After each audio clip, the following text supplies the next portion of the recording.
So, in my opinion, adapting is a big part of not just music, but life as a whole.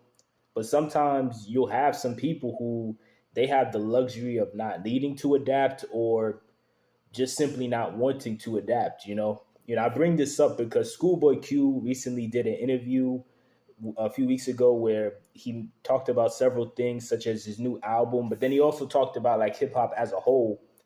And he talked about how up and coming artists and even established artists in this day and age are making a lot of content outside of just simply rapping as a way of, maintaining some sort of relevance. And by the way he was talking, it was very obvious that he wasn't really in favor of it.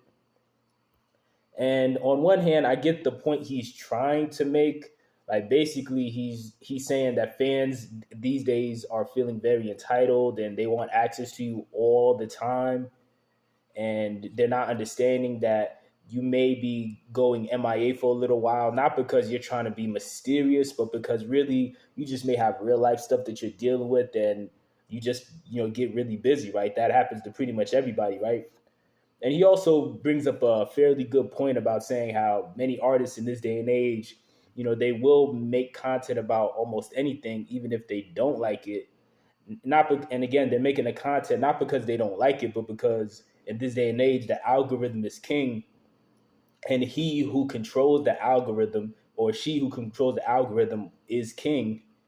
But at the same time, I think Schoolboy Q sounds very out of touch with his perspective on rappers in this day and age being content creators. I just simply think he's extremely out of touch. He says that doing this makes you talentless, like you're making yourself talentless, which I disagree with. At the end of the day, I believe that, making this sort of content, making other forms of content like this, I do think that it can expand your talent because it's making you approach your talent from different angles. At least that's the way I see it. For example, if you're somebody like myself who is a talented rapper and capable of storytelling and painting pictures, doing commentary videos could give you a chance to just practice fleshing out ideas that you're working on and you're thinking about, and getting to the point where, look, if you can talk about a topic for 10 to 20 minutes straight or however long, like I'm about to do with this video, it's not going to be that hard to condense it down into a 3 to 4 minute song. Like, that would actually be easier for me, is just make like a 3 to 4 minute song, and all I gotta do is just make it rhyme and make it like catchy and just talk about a couple bullet points. Like, that would actually be easier. But I actually do think that it actually would help your talent. In my opinion, I think it does. One of the things that I do, one of the forms of content that I make sometimes is I upload like sports highlights, but I'll just like rap over the sports highlight, basically trying to be like kind of like the sports commentator that are calling the game. So when you're watching it on TV, you hear them talking, trying to be like kind of that, but just like kind of a rapping equivalent of that, just sort of rapping about what just transpired in a particular highlight. And I think that actually not only obviously takes talent, but I think that's also a way of expanding your talent, just because it's forcing me to freestyle a little more, and it's also forcing me to just get better at painting a very straightforward picture, right? And not always trying to be so like heady and like over the top. You know what I mean? Like making stuff that might go over a lot of people's heads. So, and also another thing, he also mentioned artists need to talk about things they like, or they don't talk about things they like, but many do, and many are very good at it. And many artists, they're going into conversations about things related to music, which is something that ironically enough they would be more qualified to talk about than somebody who's just a fan of music. Not to knock somebody who doesn't make music but talks about it, but it's kind of like the phenomenon you're seeing going on in sports right now, where you're seeing a lot of athletes who are transitioning into becoming some sort of like media personality, whether they get on those big networks like ESPN and Fox, or whether they just start their own podcast. They're trying to throw their hat in the ring and talk about a game, cover a sport in a game that they've actually had experience winning at and playing in. And also, another reason I think making content for rappers in this day and age is very important it gives you a chance to build a deeper connection with the audience. Like if you're a rapper and you happen to just be really funny and you do a lot of comedy skits, all of a sudden when you drop a song that has lyrics where you like sneak in some jokes here and there, it's going to hit a lot harder than if you didn't do the content, because now the people that subscribe to you and listen to you and paid attention to you because of your content, they already know that you're funny and they already have a good understanding of your sense of humor. So they have better context of who you are as a person. And because of that, it makes them like the song more. Like the lyric hits harder. Because of the fact that they understand your sense of humor.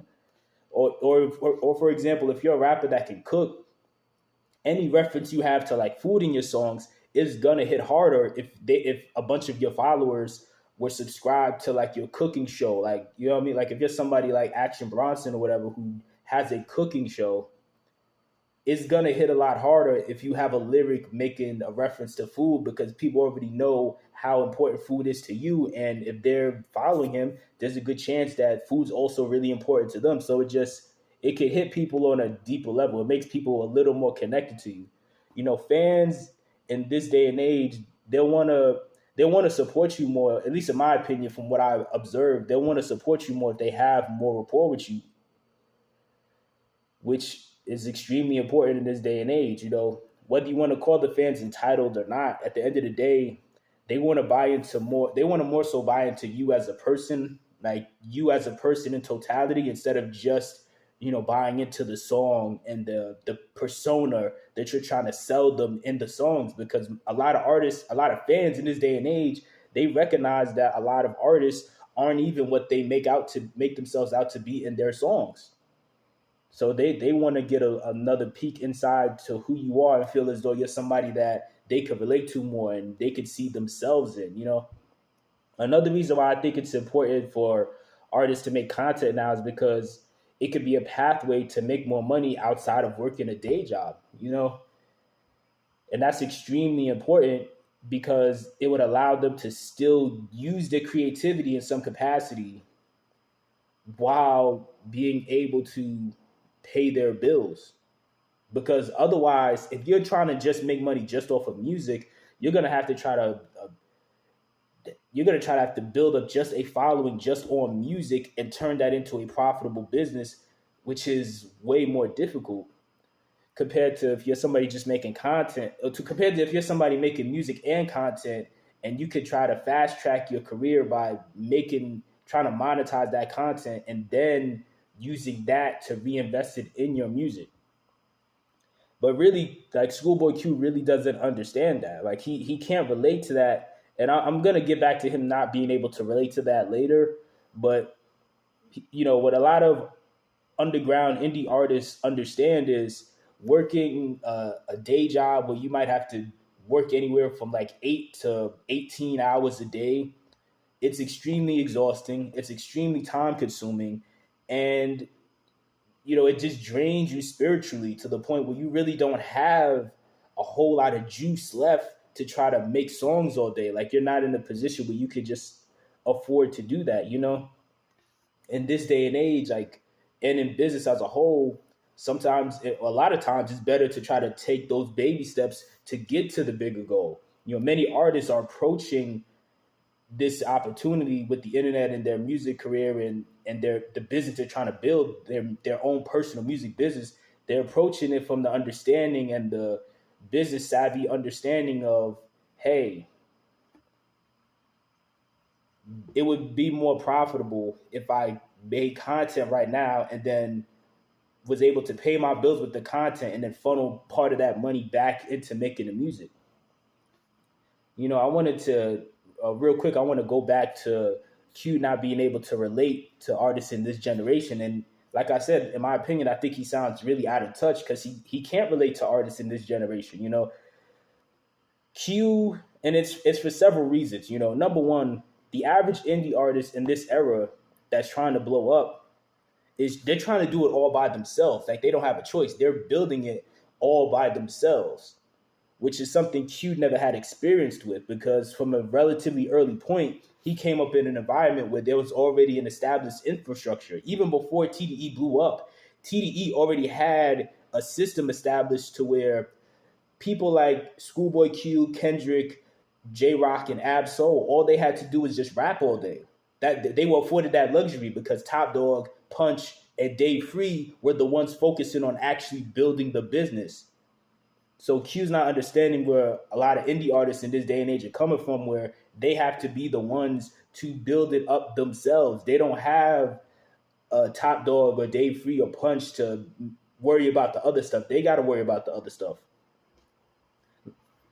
So your average indie artist in this day and age, they got to pay for studio time themselves. Or even if they don't have, even if they try to, save money and do it at home, they still got to pay for equipment to record at home to do it themselves. They got to pay to get their, get the songs mixed and mastered. And even if they want to do it themselves, they got to pay for the software, but then they also got to spend a bunch of hours, days, weeks, and even months and years trying to learn how to mix and master themselves so they could be their own engineers. They have to pay for a photographer and videographer and graphic designers to create, to create captivating and professional looking videos and album covers and all of that. And even if you try to do it yourself, it's going to take time to get good at doing that too. It's going to take a lot of hours, weeks, months, and possibly years to get good at doing that as well. Then on top of that, artists also have to pay to market themselves. Like if you're an indie artist, if you're the average indie artist, you have to pay to market yourself. You got to come out of pocket for that.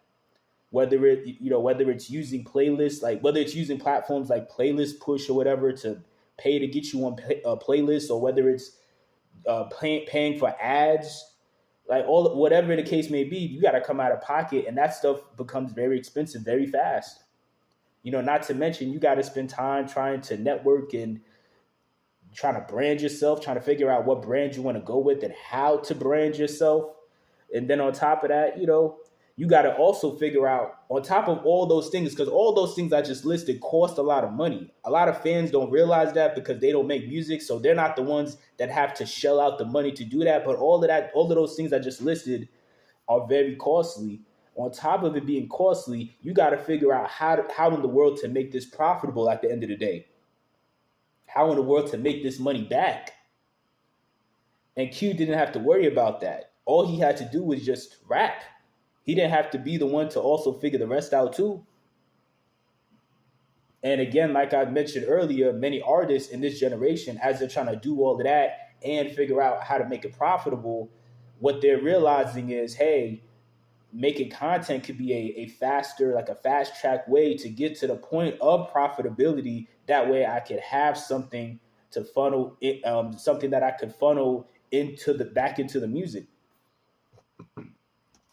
Another reason I think Schoolboy Q is like out of touch and can't relate is because I don't think Schoolboy Q understands just how much competition there is now compared to the competition there was when he came up in the late 2000s. Now, was there a lot of competition in the late 2000s and early 2010s? Yeah, it was, but it's not nearly as much as now. Now, the number of people you're competing with has increased 100. It's increased 100x. It's 100 times more people, easily. You know, I'm gonna post right here. I'm gonna post a screenshot from a website talking about how there's estimated to be about 120,000 songs being released every single day. And that's just the estimate. I think it's more than that, honestly. But that's, because I believe they're only counting the songs that go on streaming platforms like Spotify and stuff like that. But I think it's more. But even if it's not more, still 120,000 songs every single day it's an insane amount of songs. And that was just a year ago. So that post that I'm talking about, that article, that was from a year ago. It's probably even more now. And then also you got to keep in mind that people's attention spans are shorter than they've ever been. Like there have been articles that have come out saying that on average, fans might only give a new song 5 to 6 seconds before they decide if they want to just skip it or not. So on top of competing with way more artists than ever, you also got to compete with just fans short attention spans. You got to fight to win over their short attention span to get them to actually pay attention for the full length of the song, to actually give you a chance. And then another thing Q didn't have to compete with when he was coming up was, and this is the big elephant in the room, when we talk about AI. Like when you talk about AI, aka artificial intelligence, this is a major elephant in the room that some people are talking about it, but people like Q, I guarantee you, he has very little awareness of how big AI is getting at this point. You know, like there are literally AI generated artists being pushed by labels like FN Mecca. And then on top of that, it feels like every day now you go online, you're getting Motown remixes of like rap songs. And this is just the tip of the iceberg of all the different ways AI has already started to disrupt all of music. Like in this day and age, up and coming artists are literally having to compete with fucking supercomputers.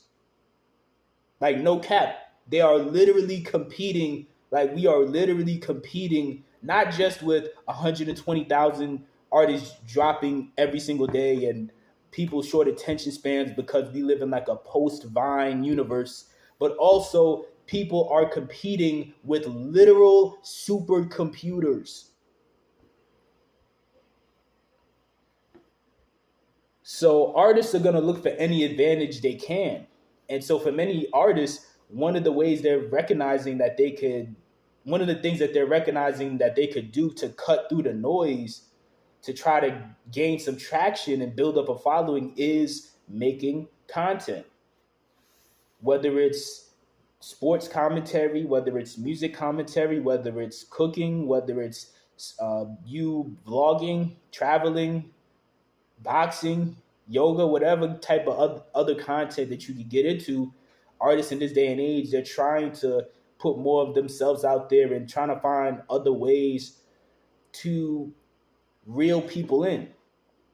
Because at the end of the day, you know, you reel a lot of people in, hey, most of them probably won't listen to your songs, right? But guess what? Let's say you build up a following of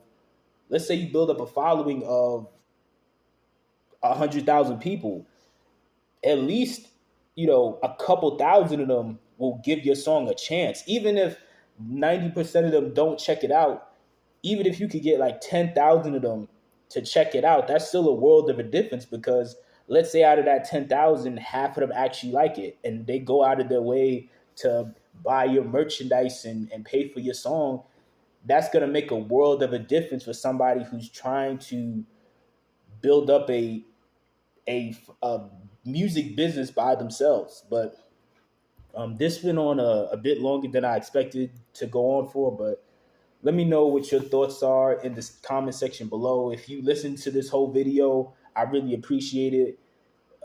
Like and comment and subscribe. And let me know